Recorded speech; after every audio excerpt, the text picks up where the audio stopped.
have I found that you do about terrible things? Generally, you don't run from them, especially if they're not avoidable in the future. Generally, you stand, confront, decompose, understand, adapt. But just because you generally do that and it's the best bet doesn't mean it's definitely going to work. It's just the best shot you have at it. You know, it'd be lovely if something always worked, but if something always worked, people would never get sick and die. Right? And we do all the time. So we do our best, but that doesn't mean that always works. But it's still the best that can be done. It's still the alternatives.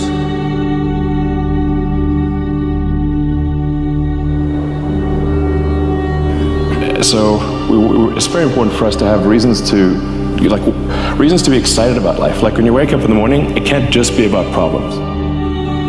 Everything that's life must happen to you. Have you come here to avoid life, or have you come here to experience life?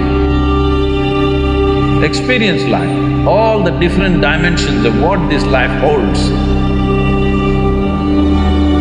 What is your compassion for the world? Like, what problem do you want to solve?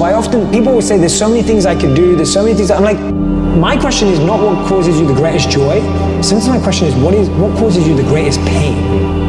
Someone out there who's not living to their potential, and I think we're better people, we're better partners, and we're better parents when we live to our potential. All of us have kind of an identity for ourselves, a way of defining ourselves.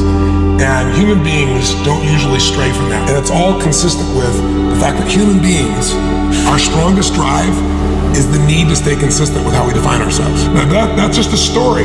And if you tell yourself a story long enough, you start to believe it. And once you believe it, you act like it.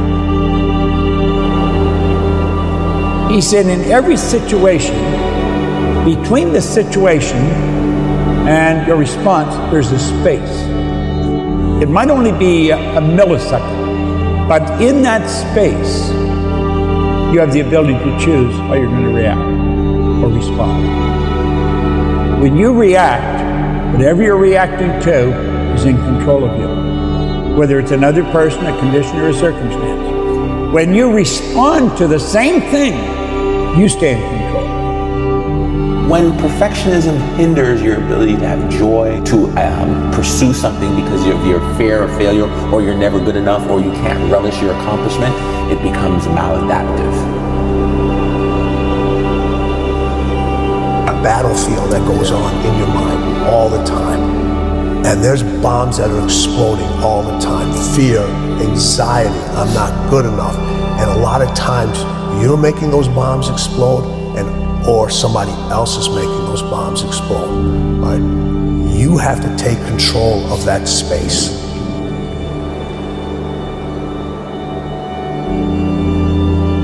To transform your life, you want to do it in 2 minutes. So is that what your life is worth? So if your life is worthwhile, is it not important that you invest a certain amount of time and energy rather than looking for this stupid stuff of one mantra with which I will transform my life? It will not happen like that. That's the reason why most people have remained the way they have remained, because they've not invested in their well-being. The space between our ears, we don't have control over it. A lot of other people have set shop in it. They've like taken the most expensive real estate in the world. You gotta make sure you control that battlefield that's going on in there. It's your space, it's your mind. You're going to have negative thoughts. You are. Just changing your thought is not gonna change your action. It may change your perspective, but you still have to continue to push forward.